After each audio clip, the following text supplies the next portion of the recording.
Ladies and gentlemen, welcome.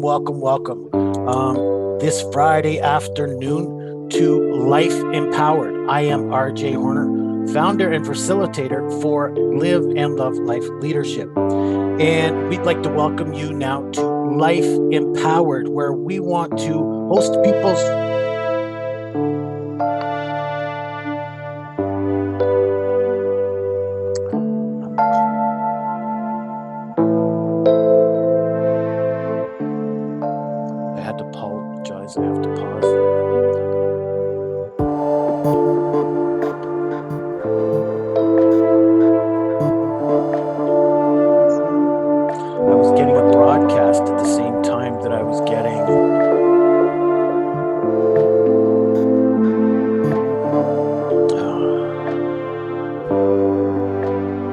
still live. Okay, so let me try this again because I was getting a broadcast at the same time I was trying to talk to myself. So let's try this again. I'm going to start from where we are and start again. Okay. Ladies and gentlemen, welcome. I'm RJ Horner, host and facilitator here in Live and Love Life Leadership. And I'd like to present Life Empowered, where we host different people out there and they present their life stories in order to empower you to live a better life. And today my guest is a wordsmith. She's a self-published author, and she is now teaching you how to get into that same position yourself and help empower yourself. She believes in taking control and putting you in a position to take control. Today, my guest is Lorraine, a dear friend of mine, actually. I know her from several groups and masterminds, so please welcome Lorraine Reguly to the show. Hi, RJ. Thanks for having me. Absolutely. Thank you. So tell us a little bit about yourself. Let's get to know Lorraine. Okay. Where should I begin? There's a lot to me. Where are you now? Tell us about your life right now, and then we'll back and get to know you. Yeah, because all the crappy stuff is in the past. Right. But we'll get to know that too, because I want people to hear what you've gone through. You've had a troubled, not necessarily a troubled life, you've had a difficult life. Yes, it's fair to say I've had a difficult life. It's been quite the roller coaster. But let people know where you are now, and then we'll get to that in a few minutes. Okay, so where I'm at now is I'm running my own business, using my skills and my passion for words to do writing for others, editing, helping other people become authors, and occasional coaching as well. Now, I never used to have such a great life,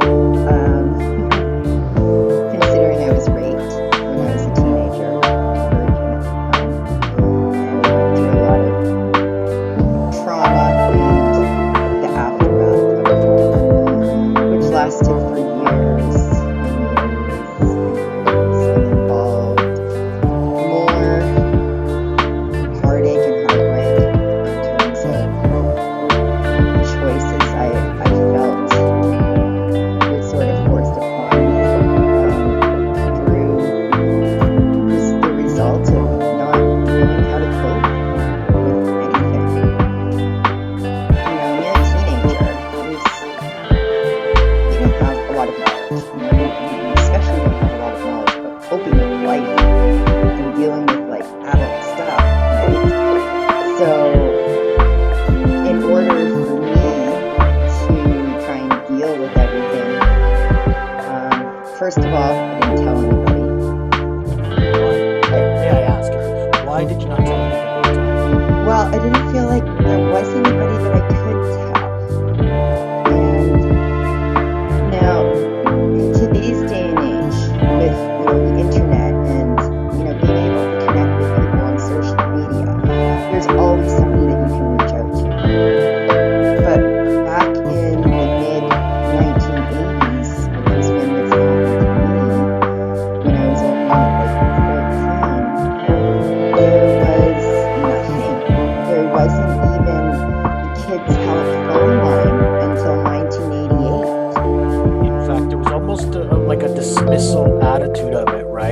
doesn't happen. It doesn't exist, and we're not going to talk about it. Yeah, like I didn't feel like there was any teachers at my school that I could tell. I didn't feel like I could tell my parents. I felt, and that's because of the feelings that go along with trauma when you think, when you think it's your fault, or that potentially it could be your fault, or that you had something that you did something to encourage that, and I felt a lot of shame. I felt embarrassment. I felt dirty. I felt like I wasn't a person anymore. Like it was like so minimized that I didn't know what to do or how to handle my feelings. So at that time, were you depressed? Were you suicidal? Were you Oh frustrated? yeah, Tell us, please, if you don't mind. yeah. So I fell into a deep depression. Started thinking like, this is not how I envisioned my life being. Feeling this way every day, 24 hours a day. And yeah, I tried to kill myself. I was suicidal. In fact, obviously my suicide attempt failed because I'm here today, thank goodness. But for years, in fact, I had suicidal thoughts and felt just so absolutely horrible about myself, about so many things. And it wasn't until so I quit. So let me backtrack a little bit. So what happened after I was raped? Yes, I fell into a deep depression. Yes, I tried to kill myself. I ended up quitting school. I turned to drugs, drinking. I even turned to looking for love in all the wrong places, becoming promiscuous, which only hurt me more, because like there's a difference between love and sex. And in my twisted teenage mind, I didn't know the difference. Because, I was brought up Catholic. I was brought up to think that, sexual intercourse is the ultimate expression of two people's love for each other. You save your virginity till you're married, and then you live happily ever after with that one person for the rest of your life. And I mean, my role models, like my parents, this year they're going to be celebrating 52 years of marriage. My grandparents, no longer here, but when they were, they celebrated way over 50 years of marriage. Um, so I mean, like this is the environment that I grew up in. Like that's what you were taught to do, Sure. right? Yeah. And so when you grow up with these belief systems and you think like, okay, so if you save your virginity till you're married, and then all of a sudden, you're not a virgin anymore because you've been raped. You're dirty, damaged goods, and no one's gonna want you. Like you're worthless now. Like that's how I thought. And those are devastating feelings.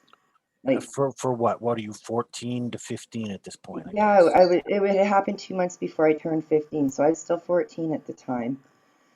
And school had just ended. It was like the day before one of my final exams that it happened. And so school had ended. I wrote my exam, and then that summer, like that's what I had to deal with. And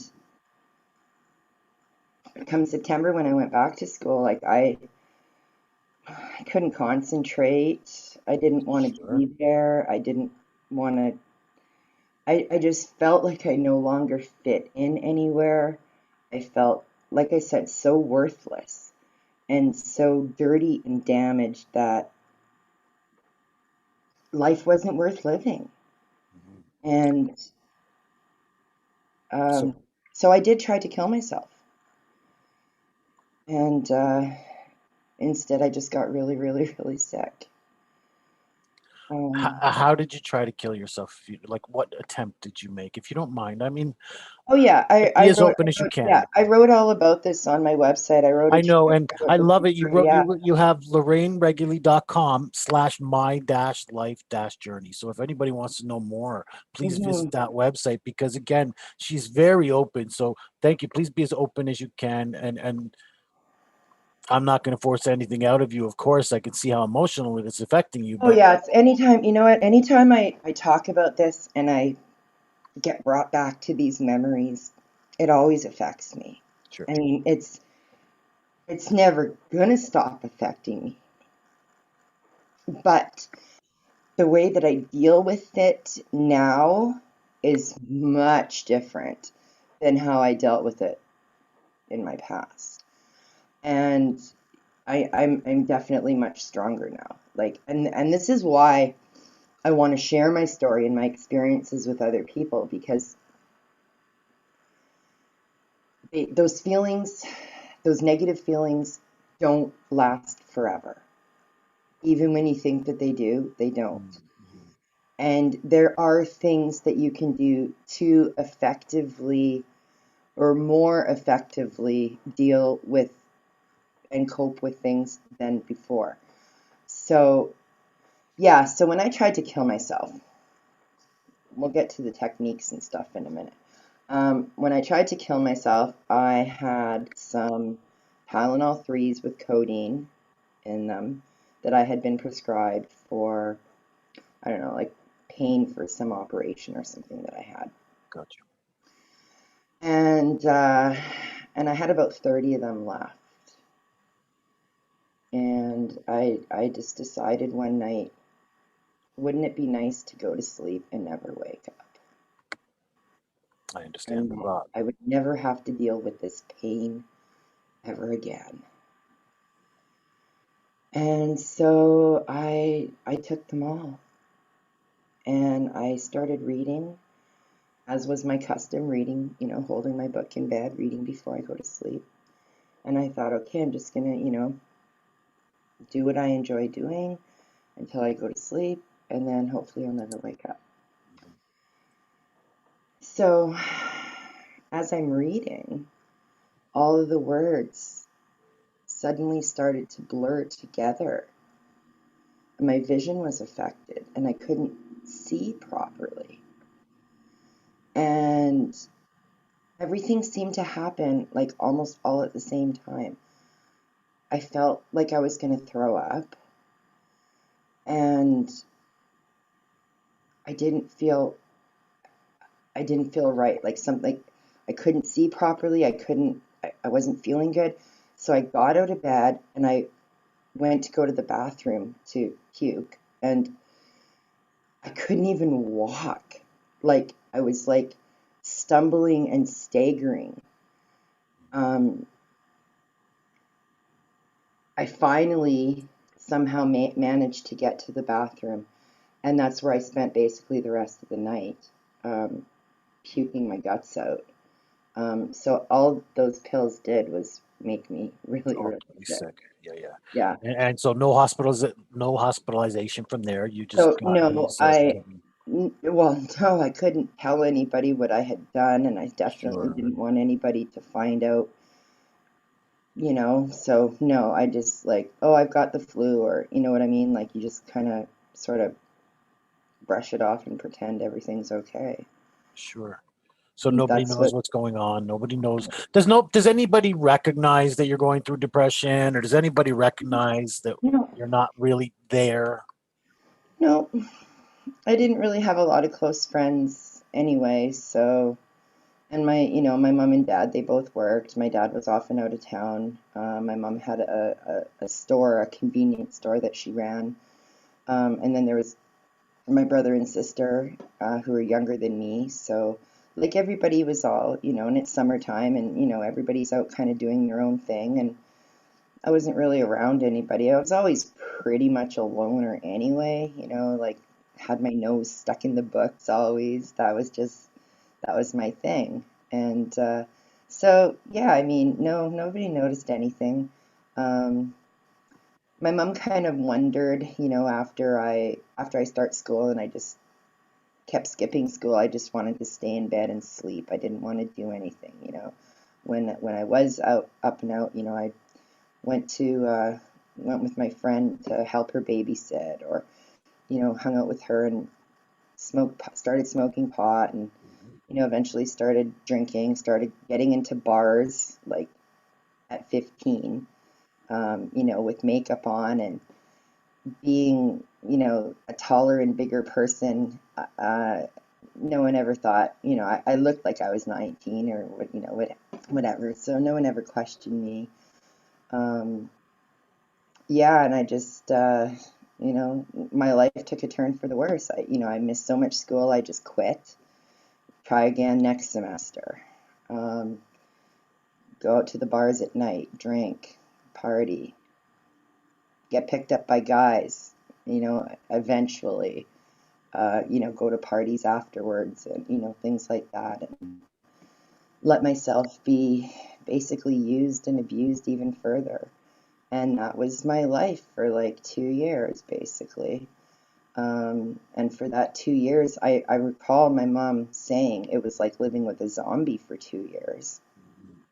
And you've already My said mom it's because knew. you thought you were worth less, right? You thought, Yeah, what else am I worth? yeah.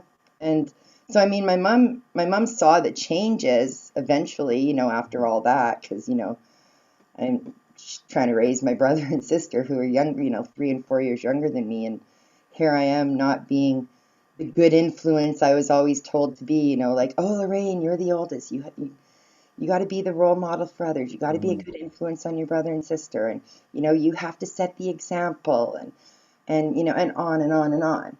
And, I just didn't care. I didn't care about anything. I didn't care about myself. I didn't care about school. I didn't care, period. Um, so I ended up just quitting school. Like I, kept going back and not doing well. So I just quit and give up. And I finally found a job. Thought, okay, well, my mom said, well, if you're not going to school, then, you got to find a job and go to work. At least Right. do something, right? Do something with your life. So I found a job, and it was waitressing. So I was waitressing at the Chinese food restaurant that is no longer there now. But yeah, so I did that, and I started dating the dishwasher there, who was an alcoholic, and various things happened to me during that time. Continued with smoking pot and drinking, and I got pregnant, had an abortion. So there's that. Uh, that was another experience.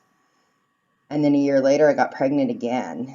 And that time I decided to keep my son, to keep my baby. So I had my son at 18. He is what started the path of me changing my life. Yeah.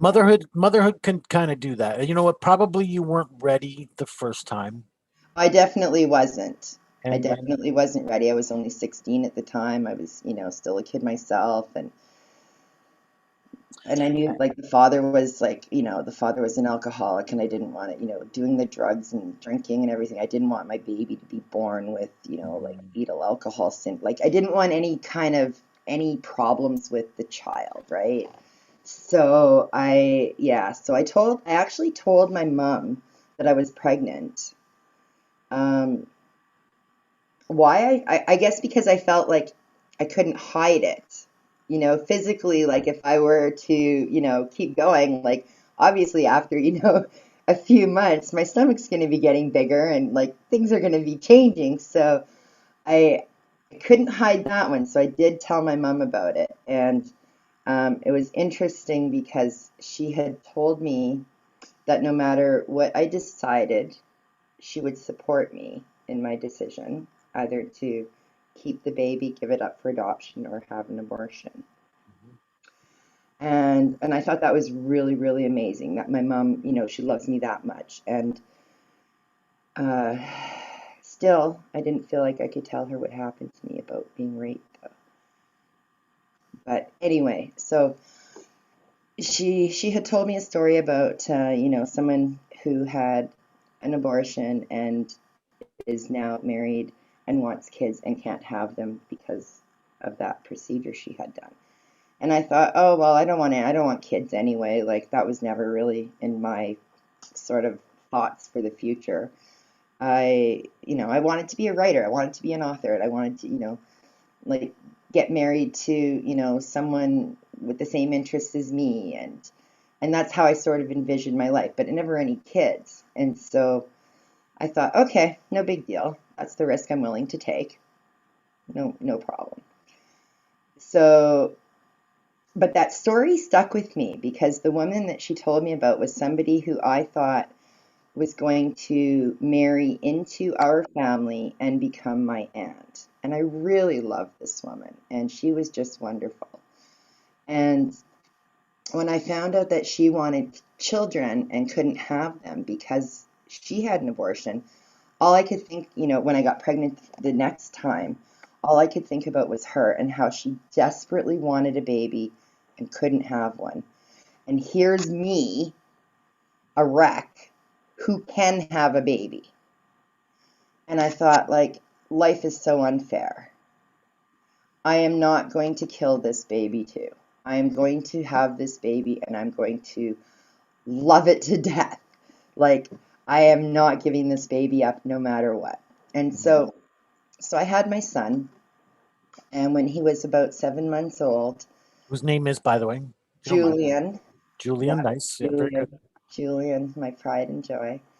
So after I had Julian, I went back to school when he was about 7 months old. I found a special program for single moms, and I was able to complete my high school credits through correspondence booklets, Okay. but actually at the Adult Education Center site.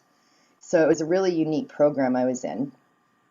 And I was able to graduate after 4 years, even though, because I quit school through grade 10. So I still needed, 10, 11, and 12. Plus, at that point, we had what used to be called grade 13 and then got switched to OACs.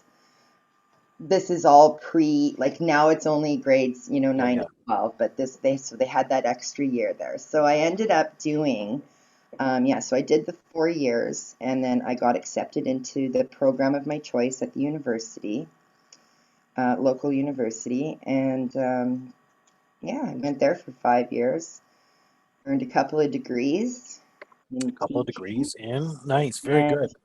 so I got my Bachelor of Arts, my Bachelor of Education in Math and English, and am now certified to teach in my province of Ontario, Canada, and have kept that certification up throughout the years. So it's been, so I graduated in 99 and now we're in 20. So it's been almost 22 years now. Yeah, 22 years. Wow. So, I just want to backtrack and highlight everything we've gone through there because I mean, you talk about how you were raped as a teenage girl, and you know what I mean. Because I'm like, that's a struggle for anybody.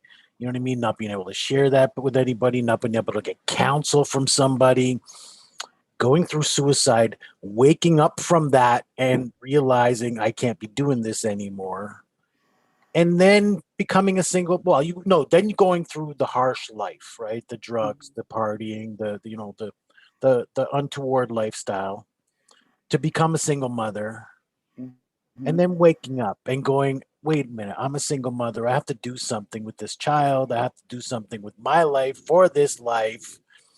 And then going out and getting your education, getting a couple degrees, as you said.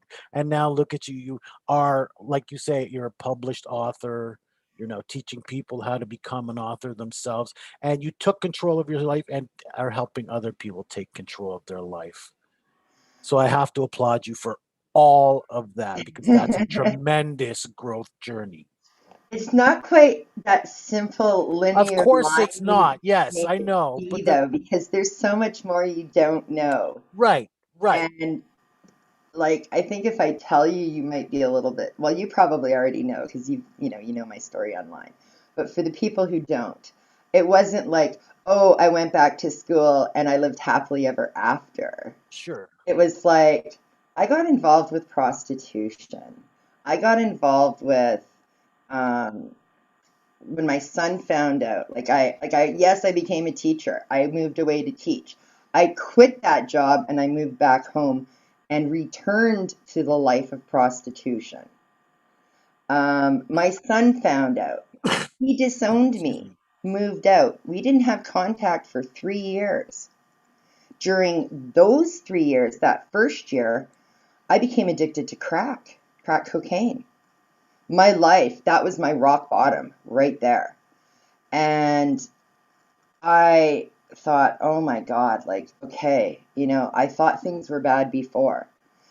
They're even worse now because now my son, who I love most in the world, is not even speaking to me. I'm not even allowed to know where he is. Like, he won't tell me. Um, it was completely devastating. And I thought, okay, the only way that I'm going to be able to get my son back in my life is by changing it. Quitting the drugs, all drugs, quitting working on the street, and doing something with my life, with my future, which I had talked about, for years. Like when I was in university, I wrote a book as part of one of my course requirement. Well, it wasn't a requirement; it was The an option, thesis or and something. I chose to do that. So I Gotcha. always wanted to be an author, and I always wanted to pursue something in the writing field. So at that point, I was like, okay, I have to, I have to do this now. Like I'm going to run out of time otherwise. And so what ended up happening is, even though I still didn't know where my son was and wasn't in contact with him, I decided to change my life because I wanted to get him back into my life. So I quit drugs. I quit working on the street. I started making healthier choices.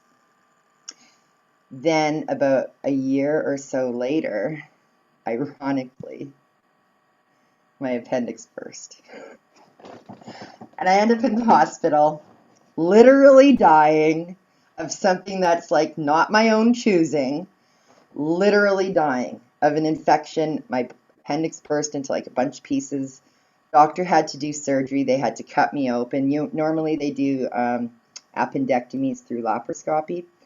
Not me. She had to cut me open, go digging around for all the pieces. Oh my. And yeah, and the irony of all of that is like just when I started to make all these healthy decisions, boom, I'm dying. After having suicidal thoughts for years, I realized at that moment I didn't want to die. And you hear people talking about their aha moments in life. That was mine. That was mine, RJ. That exact time I was in the hospital. I call that the no mas day. You know what I mean? You know how we all have that moment of peace, that moment of clarity. It's the day you say no more. So I call it the no mas day.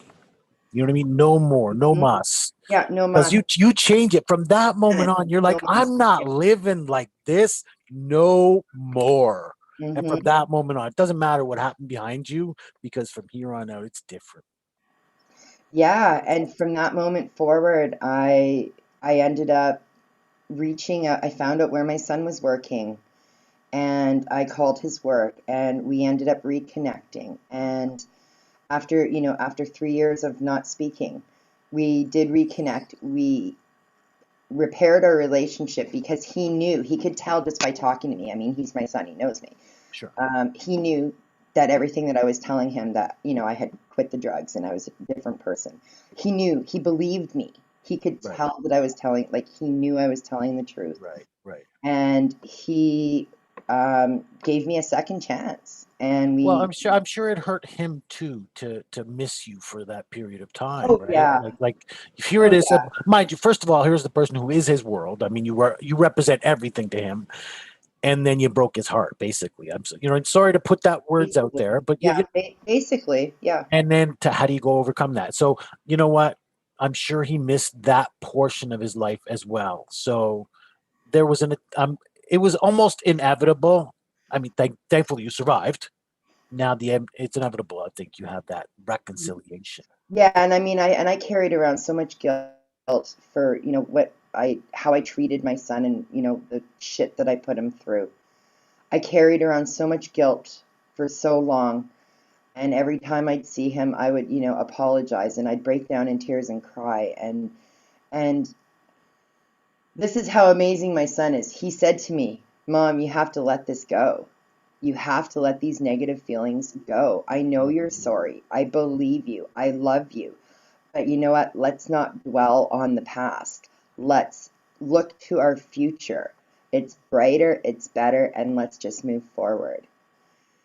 And I was just stunned at first of all, his level of maturity. Right, his insight. Secondly, his amazing outlook, his amazing mindset that was so extremely positive, and provided me hope. Like, yeah, okay, you know what? Yeah, he gets it. He knows how bad I feel. He knows I'm sorry. He knows I can't change the past. No matter how much I would love to, I can't go back and fix anything or erase anything. Right. Or, the only thing I could do is look at right now, this moment, and our tomorrows. And that's so powerful when you realize that, because when you realize all we have is now and tomorrow, you want to make better choices. Now and the potential for tomorrow, right? Like, you want to make the best decisions today so that your tomorrow is going to be better. Right. Because if you don't, and this is where I got stuck for so many years, where every day was the same and I never made progress. I got stuck in those feelings of negativity, insecurity, shame, guilt, depression, hopelessness, worthlessness. Like, the list goes on and on. And Right. all of those just make you feel paralyzed almost. Like you can't get out of that rut that you're in. Like, you're so stuck and you're so paralyzed, like you don't know what to do or what to think, anything. And something that happened to me when I was finishing my high schooling was my teacher was previously trained in counseling. Teaching became her second career.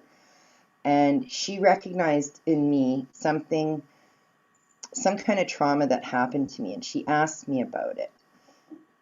She and I got to be very close. And she asked me what happened to me. She suspected some kind of sexual trauma, sexual abuse, something along those lines. And I just looked at her and I was floored. I was like, how the hell did you know? Like, I've never told anybody about this, about what happened to me. It was 8 years. It was when I was 22 and in that program that she recognized that. And she was the very first person I told. She suggested I get counseling, and I did. I had to go to my doctors and get a referral from my doctor to go see, a psychologist or psychiatrist, or, so I ended up seeing a psychometrist. And yeah, I went through counseling, and I dealt with, my counselor, actually, just thinking of it, she told me to get these books, The Courage to Heal, and I still have them. And it's a textbook.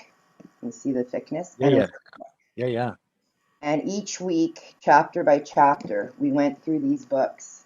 And yeah, she really helped me deal with the trauma of what happened to me. And I would recommend that anyone out there who has suffered some kind of, whether it's physical abuse, sexual abuse, emotional abuse, trauma of some sort, loss, whatever, first of all, talk to somebody ASAP, as soon as possible. Right. Talk to somebody and go get some kind of help, Right. because that's the only way to move forward. Right. Two things I'll get to. One, first of all, I'm glad you mentioned those resources. Another thing that helped me because I was angry was cognitive behavioral therapy. Another book called Feeling Good by and it was the author who helped create cognitive behavioral therapy. Would help you become aware of your thoughts and then be able to think of a better way to transform those thoughts into more positive, transformative, helpful thoughts.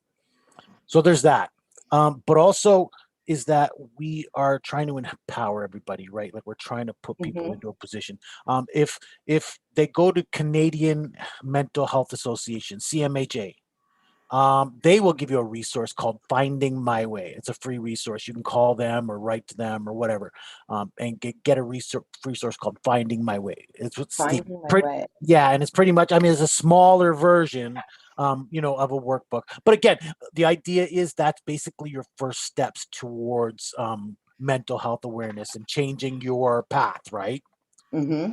So there's that. Yeah. So I wanted to mention that just so that people they can start to change their thought process because, and now I'll transition to what I was thinking when you were telling your story earlier is, you know what, having to say you're sorry over and over again for your behavior and the way that the life you've had to live and apologize for that is not very empowering. It's not very, No. how can you shine when you're feeling this blockage and you're putting up a shield in front that you don't want people to see. Right. So after I went into counseling and I started learning different strategies and techniques to use to deal and cope with everything, um, I I ended up even bringing charges up against my rapist. Mm. Took him to How court. many years later, by the way? Oh, well, I was like probably 10, well, 10 like years later. like nine to 10. Yeah. No, good. I'm glad. No, because again, Um, there is no statute of limitations, I believe, on no, that. no, like So I people need started, to know that that can be done, many, many years later. You know what? You can still seek justice for something that you feel um, I can't do anything about. yes, yes, you definitely can. And if that's the option, like a lot of people, it's up to them if they want to choose that option. Right. And So you did seek that Yeah, option. I explored that option with my counselor and, looked at the pros and cons of doing that. And I figured for me, the it would help me, I think, to get some kind of closure on it in knowing that I at least tried to get like legal justice. Because for years it went unacknowledged, right? Right. Now there's as you know, there's a problem with legal systems in probably all over the world. Canada, the US, all over. When I brought him to court and brought the charges up against him, he had the option of choosing to be tried by judge or jury. He chose jury because, try and convince more people. He also brought as a witness my former friend who had introduced the two of us, who took his side over mine. So it was the two of them against me, both of them lying, me telling the truth, and the jury believed them. Okay. So he never served any time. He wasn't even found guilty of Sure. the crime. And I mean, I'm sure you're one of hundreds of thousands of cases that come out just like that. But I would still say, and do you feel that it was worth it? You know what I do? And I'll tell you why. When we went to court and it kept getting, as court cases often do, they get remanded and remanded. And that kept happening several times. And every single time I went into that courtroom and I saw the fear and the terror on his face because he knew there was a very real chance he was going to jail. And he was shitting bricks over it. And took joy in that, in seeing him in pain for a change. Yes. And you know, I'm not the type of person who is vengeful or vindictive or mean in any way, but there's only one person in the world that I hate, and it's my rapist. Right. And I'm not even going to say, let's try and change it and say, not But necessarily that you felt he, joy. yeah, so knowing that I did everything in my power Right. to try and get justice for what happened to me, just knowing that I did the absolute best that I could do made me feel really good. Right. That's it. And Yes. and it allowed me to have some semblance of closure on that. That's what I was going to get at is, you know what, whether you felt a sense of joy or not, certainly it lift your spirit knowing Mhm. that this person is now paying some sense of Yes, retribution. because in doing that, RJ, in making that decision, I was like, okay, I'm the one that's taking power and control of my life now. I am not going to let him affect me anymore. I am going to do everything I can to push this out of my life and out of my past and stop letting it affect me. Right. And in doing that, yes, it was like, I mean, even now it's funny because talking about it, I'm like sitting up straighter. I'm like feeling like Yes. empowered and in control and confident and proud of myself and strong and like I can like bring on 10 people, let me fight them all, you know what I mean? Yeah. And it's such an amazing You feeling feel like you just walked to out of a Rocky feel movie, that. right? Yeah, like like especially when earlier how I was talking, you feel like That's, oh, yes. this big and then all of a Yeah. sudden it's like you're And that's the point of our show, right? Like, because you know what? Yes, we wanted to get to know you. And I knew exactly. we were going to have a discussion that was going to go down a road that could get depressing. It could get sad. But look at where we are now. Like 45 minutes later, we're talking about being empowered and taking control of your life. And I could take on the world, right? So, Exactly. And after I reconnected with my son and I started thinking like, yes, okay, we got to move on. It's time. Like I got to make, decisions about my life now. And I started blogging online and I started sharing my stories and I shared my experiences. And I shared the experience about my suicide attempt on my website. And when I was going through my website stats one day because like I was so shocked first of all that people were reading what I was writing. I was so blessed and honored.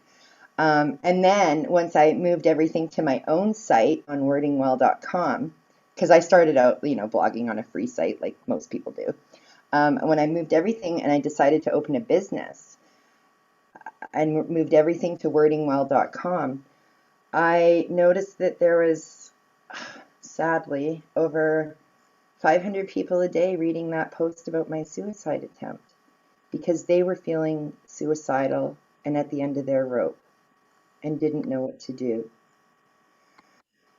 And when I discovered that, I thought, holy shit, I can't believe there's that many people out there. I thought I was alone. I thought I was the only one. can I ask the title of your blog post? I want to kill myself. Oh What do my I God. do? Oh my God. Isn't that wow? Because you know what? We can put out all the empowering topics we want. We can put out the message, you know what I mean? You have angels behind you. We can put out all the motivational talk we want. But Mhm. you put out something that has a powerful line like that. Yeah, And it ended up people on ranking for the it, first yeah, page of like it Google. resonates with people so much that how much attention does it get? It's shameful, but there's a fact of life, right? Mhm.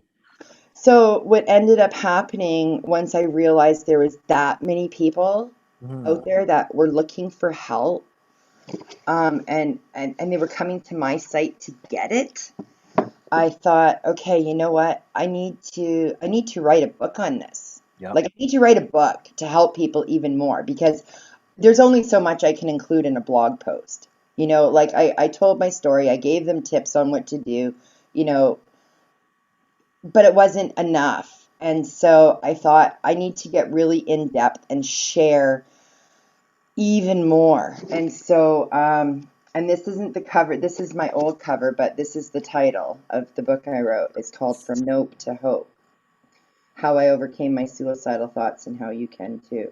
And how you can too. Absolutely. I love that. And so it has a different cover now, and because I had it redesigned because this one looks just a little bit too cheery.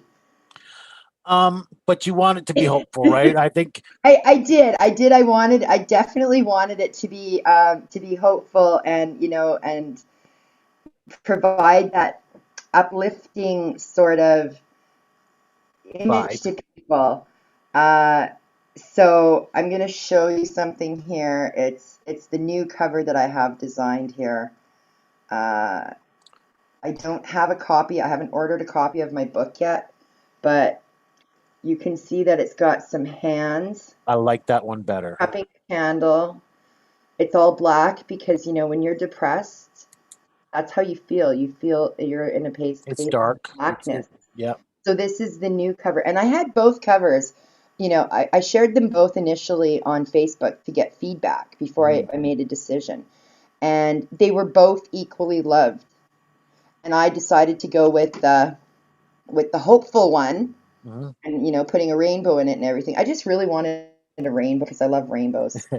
And I love the whole, LGBTQ community on its own. And I just wanted to have that inclusion as well. Um, but this is the new cover, and it seems to resonate more with people because of, like I said, the feelings of darkness that people are in when they're Yeah. depressed. They can relate to that more. And seeing that candle, seeing that beacon of light Yes. that represents the hope for the future, that's all you need is one little glimmer. If you have that one little glimmer of hope, your life can be amazing. Mhm. Like after I started, blogging and everything, and I turned everything into a business, and it was like, like I'd already mentioned that I had quit teaching, and I still love teaching. I'm still certified as a teacher, but I realized I wanted to do more, and teach people at a different level. And so, owning my own business and starting that and doing what I absolutely love, which is teaching other people, but incorporating writing and editing and pursuing my own personal goals along, in the writing field along with it. It incorporates everything. And so, honestly, now, like I can truly say I am living the life of my dreams. Sweet. Sweet. No, Ta-da! yeah. Hey, listen, honestly, Like that's what we work totally, for, right? like So, it boggles my mind when I even say that, RJ, because so many people, like you hear, especially now in the whole, since COVID and everybody having to switch to, the remote, like at home uh, work, and, mhm, figuring out alternate ways to earn income. And a lot of people have started their own online businesses, or, doing things through the power of technology and the internet from their homes. And I mean, this, which to me is great, of course, that's awesome.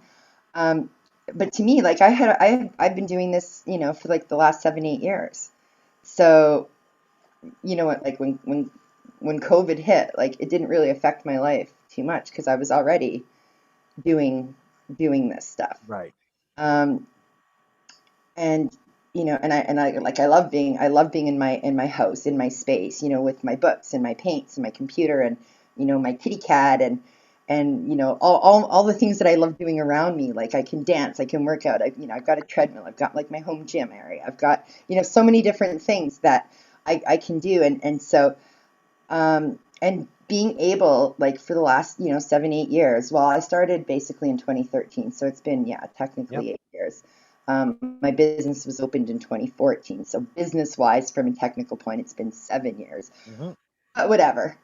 Since then, I have been able to design my life and my schedule to suit my needs. Yes. Like my parents are elderly and they're not going to be around forever. And I spend a lot of time over there at their place with them.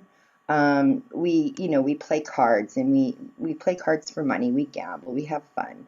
I help them with their chores and, do whatever. I also do my laundry over there. It's just easier. And, like we help each other out kind of thing and spend time together. And so my schedule with work, like when I have client work to do, I'll fit that in and do it whenever I want, kind of thing. Like I'll do Hmm. it in the evenings. I'll work, in the afternoon sometimes. Like I'm able to shift things around. It's not like, oh, you got to get up at 7 and be at work for 9, and you have to work till 5, and then you have to, do this and do that. It's like I don't like being told what to do and when to do it. I like Right. having the freedom to be like, you know what?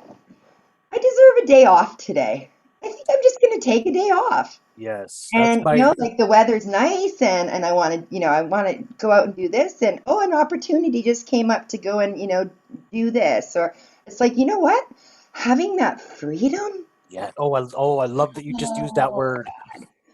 the best. The Lorraine, absolute you know best. what? I envy you because I'm not there yet, but that is my definition of freedom, and that's what I'm working for, right? I want to know that when I wake up in the morning, whatever I do today is my doing. It's my responsibility. And if I'm going to go and work and have a seminar or whatever, I'm going to put a 3 hour presentation together, whatever I get up and do today. If I want to go and flake off and go to the beach, that's my decision. I can make that happen, right? That's definition of freedom. Mhm. I applaud you. Way to go for making that happen. It's really great, and thank you so much. And if there's anything that I can do to assist you in your journey of getting from where you want to go to where you want to be, just let me know. We will. We'll do more collaboration together, you and I. I know that down the road. I would like to. You're not a member of our community yet, so I would like to see you in our community. Okay, Um, definitely. but again, I we're I have a trademark term. It's our mission here, and it's called "Build a Life You Love to Live." Yes. You have certainly done that. Not only have you done that for yourself, but now you're helping others to do the same. Yes, I'm coming out with a course pretty soon to teach others how to be a freelance editor, and another course potentially is in the works with how to help others become an author assistant, like to teach others how to like self-publish on Amazon and go through the steps and just add that component. Because after I published my first book, which was Risky Issues, I had someone approach me and say, "Hey, Lorraine, I'd like you to help me with my book." And so I did. And since then, he's written 3 more. So Maxwell Ivy, who I'm sure you've encountered in one of the groups on Facebook. Yes. Anyways, yeah, he's known as the blind blogger. So he's a blind man.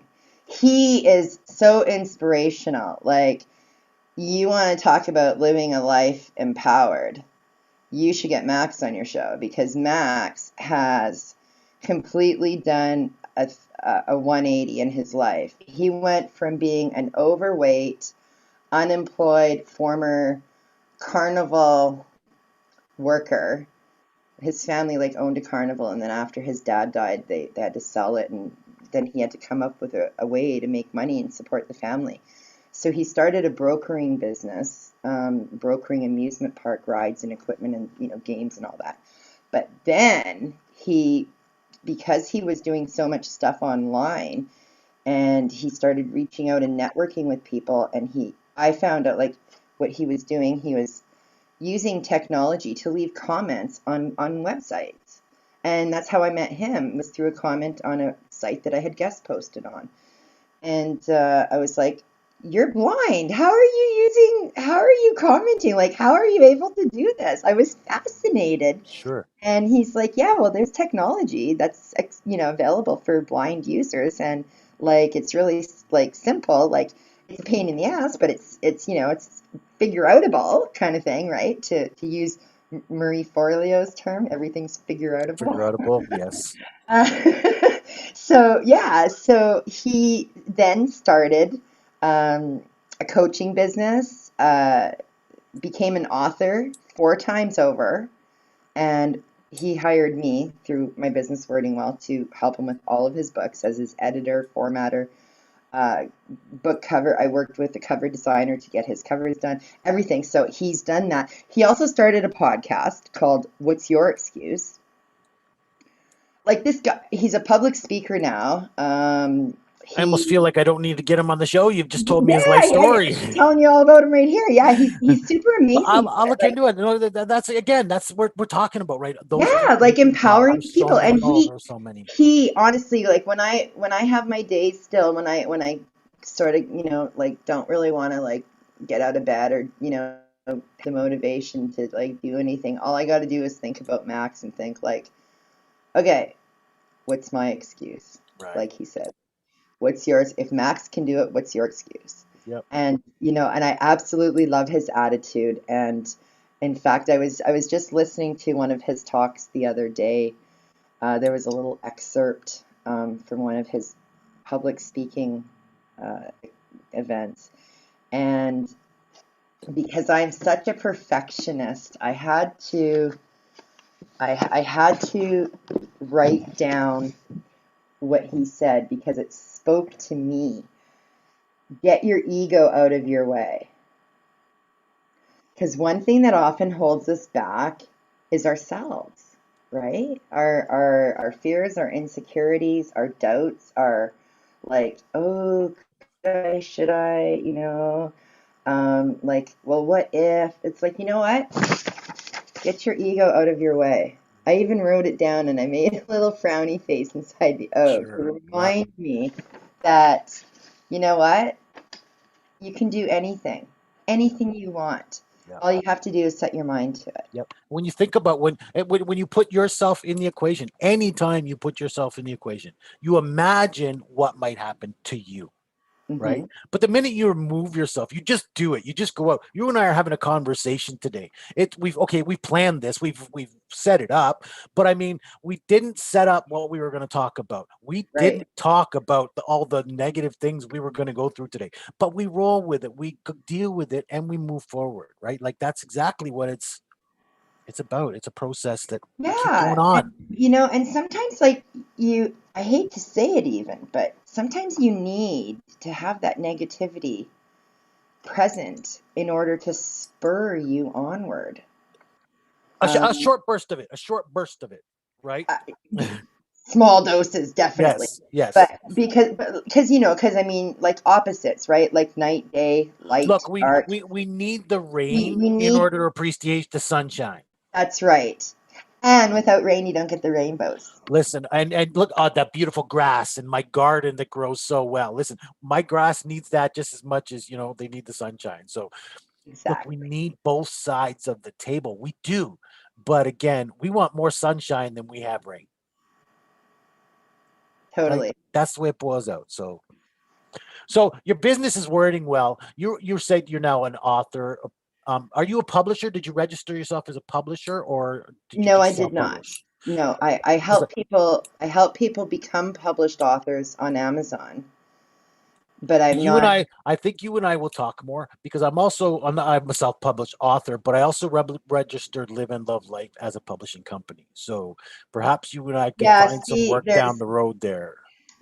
there's different like with when you get into the legal technicality things with the law and having an agency and all these kinds of things.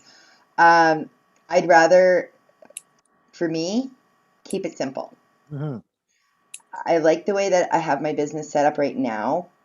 I'm planning on making a few changes to my own, like incorporating my own personal goals in terms of like teaching others what to do and Yeah. taking on less client work where, because Teach I'm other peoples to do what you do so that you don't have to yeah, do like it so this summer much. I'm going to be 50. Like, believe it or not, this is almost 50. One of the things I like to talk about and I like to promote here, because again, we are an educational platform. We want to pass on your knowledge to others. And so I Exactly. talk about mentorship and apprenticeship. And what you're talking about here really is apprenticeship, where you're Take the teaching torch, people pass it your forward. skills, yes, Hmm. so that one day they can pass it forward and teach others. You know what? I love it, and I will help you spread that message and get that, spread out here. So Awesome. Thank you. you are wording well. And like I said, they can find out more about your life journey. I've talked about it earlier. LorraineReguly.com/my dash life dash journey. Hmm. Please go there. You've also got a free resource for that for people there. Hmm. What was that? 10 short stories or Oh something. yeah, it's a writing thing, and I'm actually in the process of updating my Wording Well website to give a free checklist for people. Both sites pertain to writing. My LorraineReguly.com is like my personal author site, and then Wording Well is my business site. And there's like a little bit of a crossover in terms of like some content, like when it comes to authors. But now I'm switching my focus on Wording Well to target writers and uh, editors, and turning writers into editors, as well as writers who and authors who are maybe wannabes, like they want to be a published Yes. author on Amazon, or a published Yes. author, going the traditional route with one of the, the big companies, or even a smaller publishing company. Just because, there's pros and cons to both routes.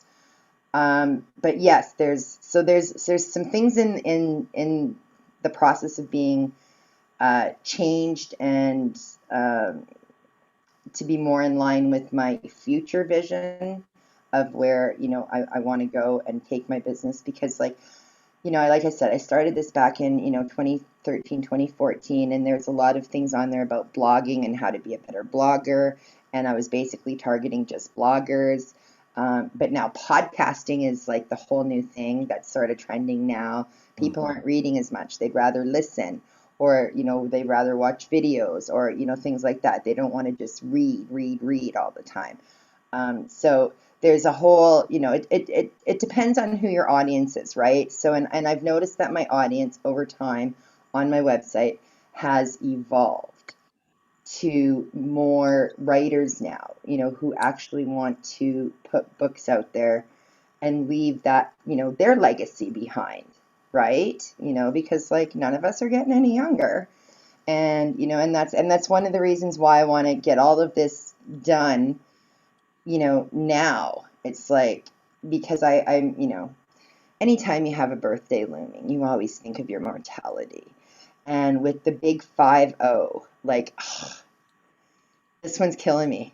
In exactly like 2 months from yesterday, I will be 50. So, Well, 50 and you're living the life of your dreams. So, I mean, you're better ahead than I most. know, but it shouldn't have taken me 50 years to get here. You know Hey, what I but mean? Like, can we yes, I'm listen? happy I'm here. And yes, it Yeah. took me this long, but honestly, it only took me like really about like 10, when To I think implement about that. I love that you just said that. It took you about 10 years to it. truly go About from 10. this, Yeah. the downtrodden to the life of your dreams. So, you know what? That's not a long span. Again, I always tell people it doesn't happen in a day. You know what I mean? This is a process. And, saying people to, what my journey so far has been about 12 years. Um, so again, Well, Gary V, who I think a lot of people have heard of, Gary yeah, Gary Vaynerchuk, Vaynerchuk. uh, what did he say? Something about, oh yeah, my overnight success took me 17 years. Yeah. Like, So, my overnight, yeah, because like people don't magically become successes overnight. Like that's right, just a myth. right. And yeah, it does take work, and it does take some dedication, and it does take some effort. And Um, it takes time too. and Like it it's not takes gonna, yeah, time because nothing, nothing worth having is like just going to happen. Like it yeah, takes time to build. It like yeah. think of it as a house. Like people, I think everybody can relate to the Three Little Pigs story. The straw house, the The wood what was house, the the the, sticks. the sticks, the whatever else, and then the brick, Yep, right? And the brick one is the one at the end that the wolf couldn't blow down. And when you think about a house, first and foremost, you have your foundation. yep. You have to lay that foundation properly and then put the next layer on in order for that structure to stay. Or Mhm. think of like a fire. Like lots of people watch Survivor and they, the fire making skills. Like you have to like put all the, you know, um, Small debris, the the small small, stuff and then, yep, build your twigs in like a UTP. teepee kind of thing so that, it. So if you think about your life and your goals and your dreams, like you have to put that foundation down and then one by one, You're putting the add it, pieces in the add it, place. add it. And then once you have everything, in place, like your structure is going to stand and it's going to be, your flame's going to go higher, higher and higher and you're going to be able to live and enjoy that success. Right. You And know? you know, I love that you took flames and turned them into a positive thing. You took fire, but you know what? Think about that. We are about I think about empowerment, and I do think about inflaming, and you know what, making and building that fire and building that passion, and so I love the analogy, but I love how you took it from a negative, which is fire, but turned it into a positive example. Yeah, but So fire's not always negative. It's only negative when it destroys. yes, true that, Fire true is that. very powerful. Like if you are out in the wilderness and you're cold, you have fire, you're warm. That's a good thing. We There's would so not be many here today. positives. There's so many positives about fire. I mean, and that's one of the reasons why, like I said, I changed this. Yeah, there you Fire go. represents so much hope The and goodness. the light, And the inspiration. like when we think fire, we think like, oh, the negative consequences, like the destruction, like in Australia. Like Australia was Right. on fire last year. Like what Yeah, the well, hell, and that's like. partially because of the news we're exposed to, right? So that's what we think when we think of the fire. But And that's the you're right, thing with news. We're only exposed to the negatives. Why absolutely. aren't we celebrating more positive stories in the news? It's always bad news. It's never good news. Mhm. Like I, I could, and those reporters, I mean, they're talking into their microphone like with a stone cold voice, like, and in other news, this happened, and in other news, this tragedy happened. It's like we've become so desensitized because everything's all negative. It's like, let's talk about the good stuff. Like, Yes. let's talk about like this. Okay, I was watching America's Got Talent the other day, and there was this woman who's 30 years old. Um, she has cancer, multiple kinds of cancer, like in her lungs, in her liver, in her wherever. She wrote a song. She went on there to showcase her talent of singing. She wrote an original song called "It's Okay," and she was talking, and she's like, telling the panelists, like they asked, "Oh, who are you here with?" She said, "I'm here alone." And he's like, "Oh, it's okay." And then she's like, "Yeah, it is okay. Like, I'm okay." And then they were asking, like, about what she was going through. And she's like, "I'm okay, though. I don't want people to look at me and just see the bad things that have happened to me. Mm, Like, yeah, I have it." And then at the end, she said, like, she had a 2% chance of living. She's like, "But 2% is not zero. right. 2% is not zero." So I give up. So, and she's got this like beautiful voice and the words, oh my God, the words to her song. Like here I am taking a video of it because I wanted to send it to my partner. And I decided I was going to post it on Facebook. And I don't know if they removed it or not because of like potential, copy. I mean, I gave all the credits and everything, but I'm sure if you look it up on Google, you can find a video clip of America's Got Talent, this song called It's Okay. So empowering, so beautiful. Like it's just you know what? I'm just gonna let me. Can I even play a clip on it? Probably not. I don't want to wreck your show just in case Well, you want yeah, another. copyright You know infringement. what? Find it and post it on Amazing. our Facebook group. Yeah, if I can find it online, I definitely will. If not, I'll just share my Facebook post if they haven't Sure. removed Yeah, it yeah, yet. yeah. It's so Exactly. beautiful, empowering because so many things happen to us, Yes. bad and good. And, like, yeah, you have to, take the good with the bad, right? Like that Facts of Life song, like you take the Yep. good, you take the, yeah. Yep. So anyways, but you really do, like, it's everything in the grand scheme of things you can deal with, and it is okay. We all feel crappy and whatever sometimes, but we Yeah. also can feel positive and happy. And if you choose to be positive and happy the majority of the time, which is the whole goal of, the life empowered community that Right. you've built here, Yeah. that's the goal. Like if people can be happier and, feel so confident and empowered and strong that way, imagine what kind of world we could build. Right. One thing I like to that helps me get through is, you know what, on those dark days, this too shall pass. You know what I Mhm. mean? But and then another thing is, you've survived, right?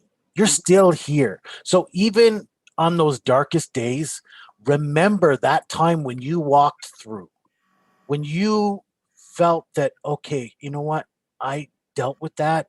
It's behind me. Like you say, I could take on the world. Remember that feeling Hmm. and then go, you know what? I've got to get back to that because I can be there again. Right. So Exactly. that's what's empowerment. That's what empowerment is all about. And that's what we're And working and towards. and sometimes just having like little reminders around your house, like, make a little sign, stick it up on your fridge, tape it to your mirror, or like, get a magnet and, stick it somewhere or whatever. Like put these like reminders around you. Yeah. My wife So has you're one in the always shower. To exposed to Yeah. the positivity of it. My wife has one get out of the shower. Today is a great day for a great day. Yes, Right. I Just little things like that that you can just change your spirit on a hunt, on a moment, right? exactly. Another thing that really helps, I find, is positive affirmations. Mhm. So, for people who don't know what they are statements that don't have to be true initially when you start saying them to yourselves. But if you say them to yourself over and over every day, they will become true. They become true for you at the start, right? Yeah, and they because they sink into your subconscious, and your subconscious doesn't know the difference between truth and falsehoods. They take everything, your subconscious takes everything it's told as a truth. I have one, mine that and it's a truth, but it goes, I'm not perfect. I never will be, but I am amazing. That's a good one. Yeah. So that's true for me. Do you have one that you use that I have a lot of positive affirmations that I use. one good Um, strong one that you could give people, so I am competent, calm, and I can do anything I set my mind to. which is true for anybody, right? So Exactly. On the days when I choose to work, when I know I'm planning on working that day, I will tell myself, a successful businesswoman lives inside me, and today that woman is running my business.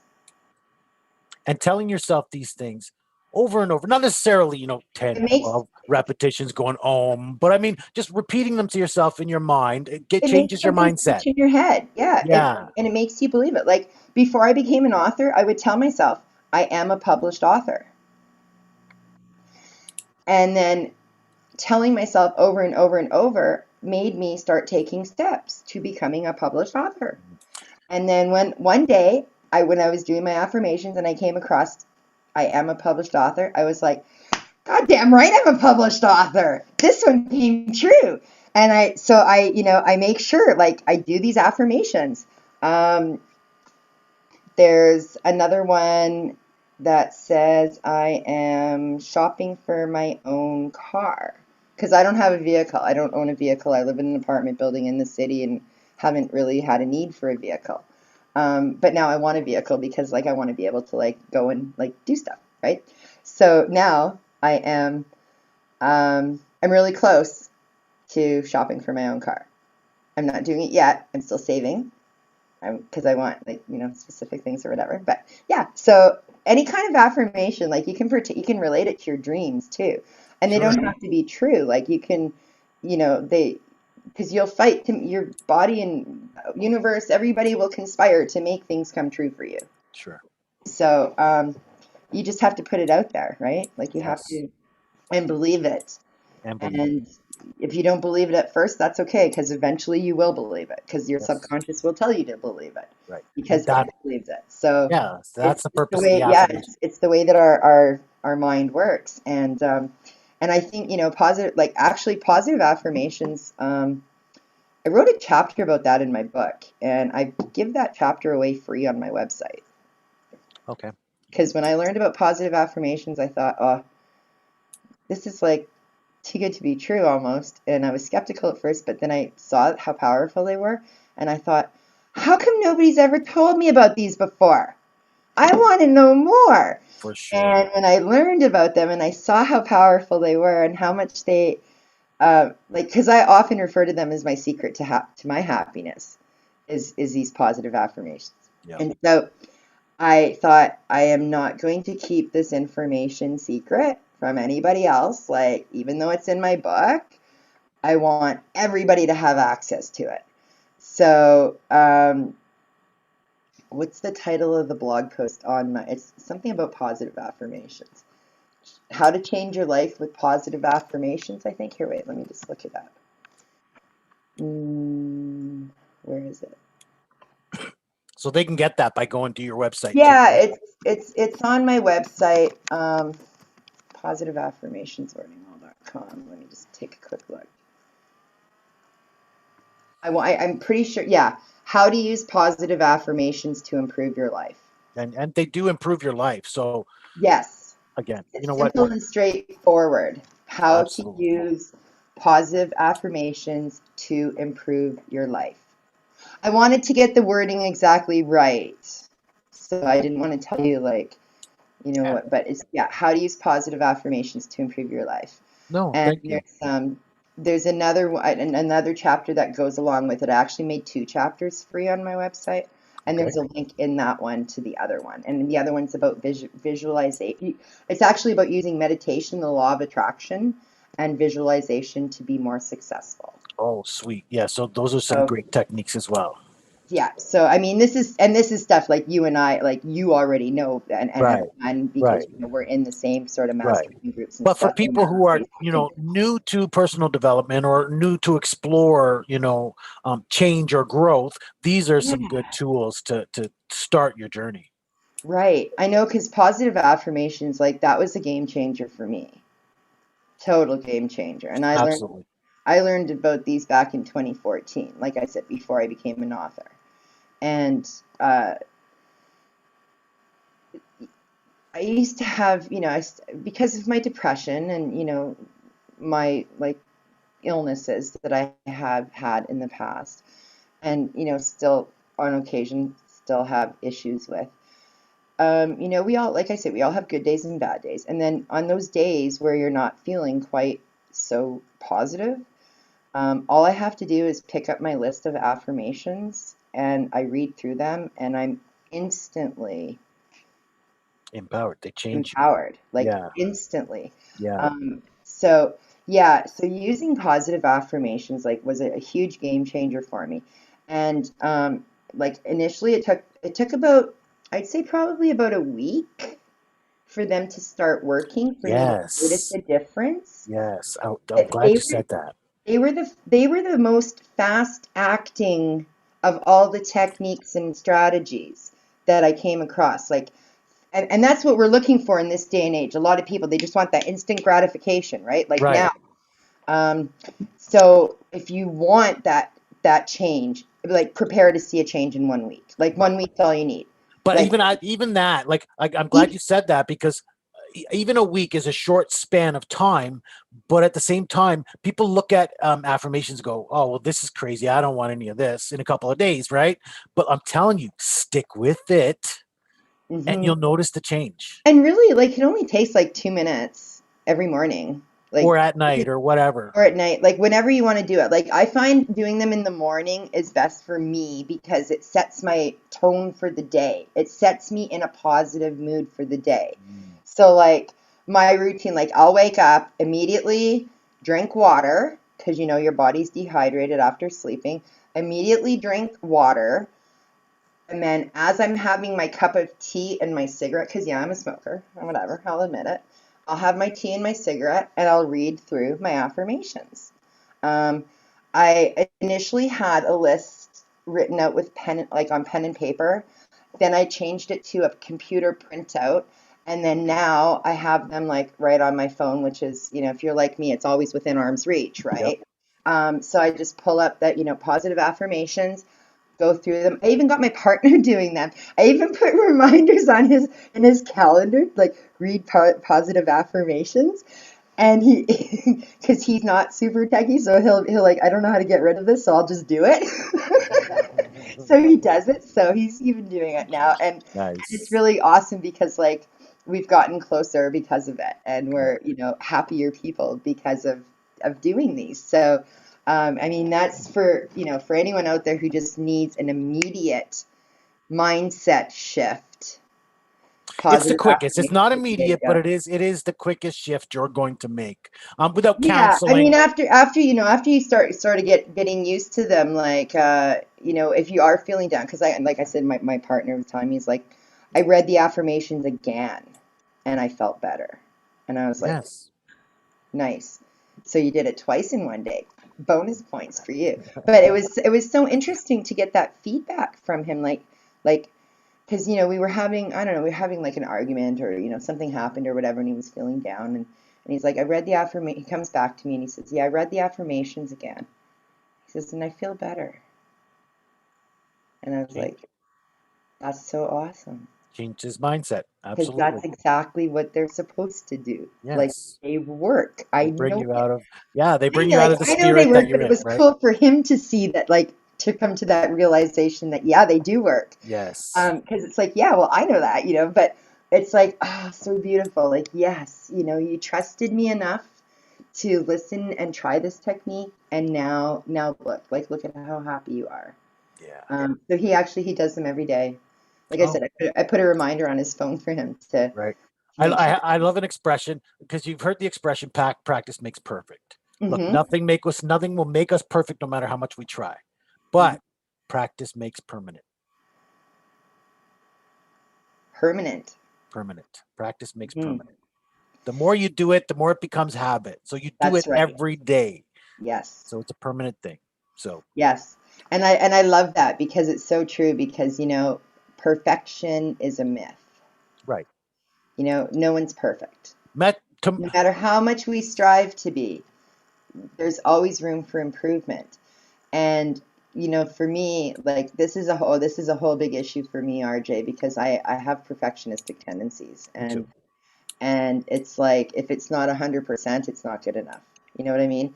Like Yes. 99 is not good enough. And I was actually just analyzing this yesterday with somebody about why I have this belief in my head, and I know exactly why, because was in when I was in grade 8 and I was valedictorian, I brought my report card home to my mom and I had 99% in math, and she says, "Well, why wasn't it 100?"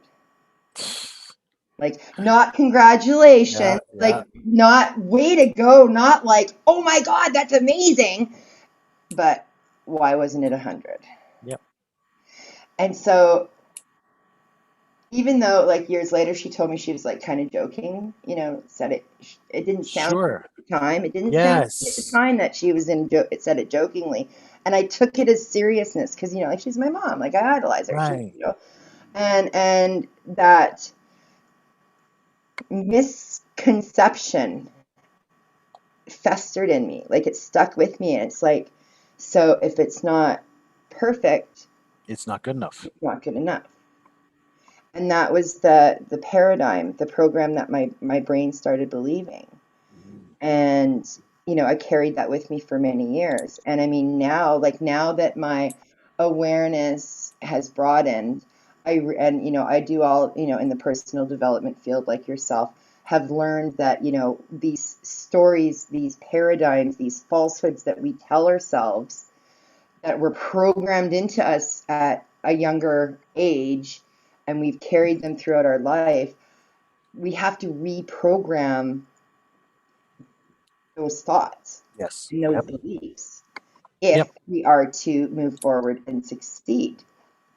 And so, you know, there's a saying that's sort of popular among bloggers and people: done is better than perfect.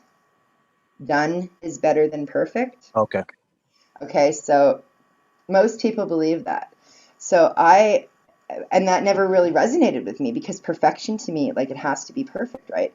So I added to that and I put done is better than perfect, but perfectly done is even better. Of course, if we can get there. So that's the goal, right? So the key word though is done. Like, I never would have just written my do book. it. Get Yes, it done. I never would have written my book without that expression, or never would have published my book without that expression. It is a first edition. I put it out there because I thought, you know what? It's time I written my book.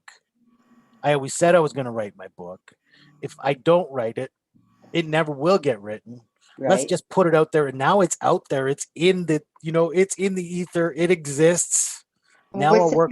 What's the title? Oh, it's 10 steps to achieve any outcome you desire. Ooh, how come I didn't know that already? I believe I've told you, but again, I don't publish it. I don't, or not publish, I don't market it. I don't let people Okay, so know. it's on Amazon. It is on Amazon, absolutely. Okay.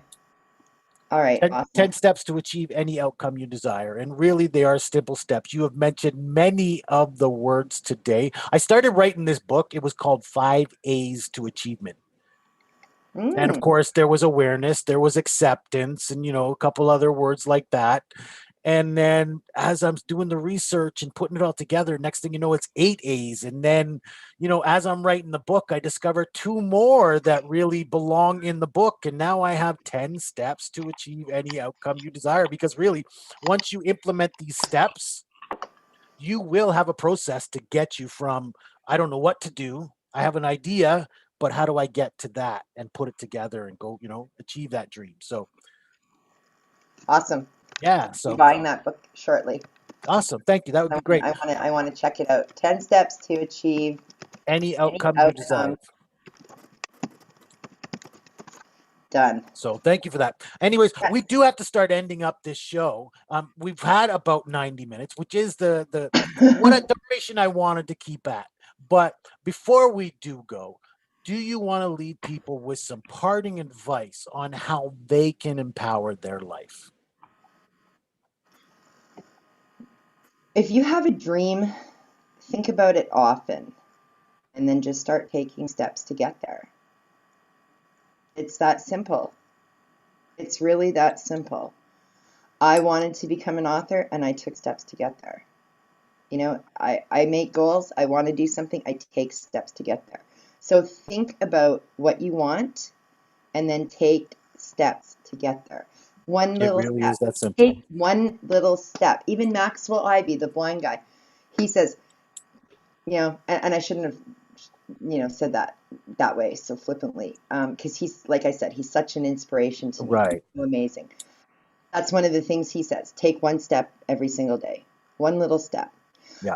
I'm famous for saying progress, even small progress, is still progress. Yes. And Awesome. all it takes is that one little step. So yeah, think of something that you can do today, even if it's just writing down your goal. Yes. Get a Because notebook, write it down. yes, they've proven that when you actually write something down, or tell somebody about it, you are more likely to achieve that goal. Right. I mean, That's there's tons of research out, with goal setting and everything else that's been, out there. But starting with that, write it right. down, write it down. That begins with telling the universe. That lets the universe know of your intentions, and now we begin the process. Exactly. Whatever you put out there will come to you. Yep. You have to you have to let it be known. You have to let it expand, right? Write it down and then expand upon it.